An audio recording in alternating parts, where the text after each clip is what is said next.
না, সেটা হচ্ছে তারা মনে করেছে যে পুলিশ সবসময় সম্মুখ যুদ্ধ হিসেবে কাজ করে। 71 সালেও করেছে।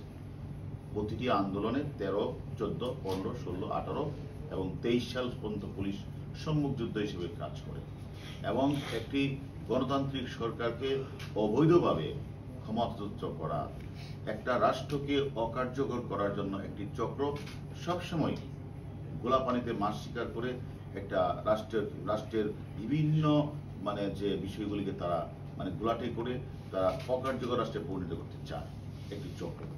তারা বারবারই ব্যর্থ হচ্ছে পুলিশের কারণে, যার কারণে তারা এখন পুলিশকেই তারা টার্গেট করেছে। শুধু তা না, পুলিশকে যে পিটিয়েছে বা মেরে হত্যা করে তা না, তারা অনেক বাসাবাড়িতেও গিয়েও তারা কিন্তু পুলিশ সদস্য আছে কিনা তারা সেটা কি।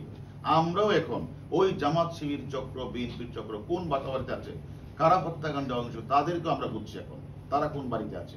যে বাড়িতে থাকবে সেখানে তাদের ধরে নিয়ে আসবো আমরা।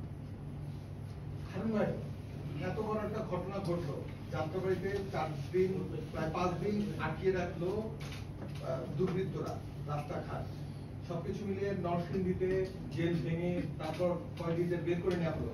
এটা কি গোয়েন্দা নজরদারির কোনো ঘাটতি আছে বলে আপনি মনে করছেন নাকি? এখানে এক প্রশ্নের উত্তর আমি করে দিব।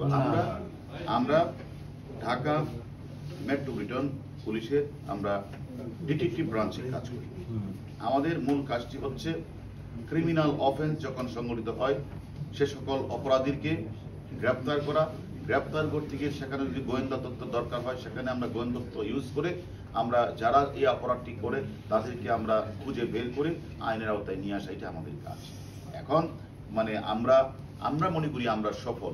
ঘটনা ঘটার সাথে সাথে যে সকল অপরাধী চক্ররা এই সকল হত্যাকাণ্ডে অংশগ্রহণ করেছে, রাষ্ট্রীয় স্থাপনাগুলিতে আগুন লাগিয়েছে, আমরা অতি দ্রুত সময়ে আমাদের ঢাকা মেট্রোপলিটন ডিটেকটিভ ব্রাঞ্চ এবং থানা পুলিশ দ্রুত সময়ে এই সকল মাস্টার মাইন্ডের অনেককেই আমাদের আইনের আওতায় নিয়ে এসেছি এবং রিমান্ডে এনে আমরা জিজ্ঞাসাবাদ করছি এবং তাদের কাছ থেকে আমরা অনেক গুরুত্বপূর্ণ তথ্য পাচ্ছি।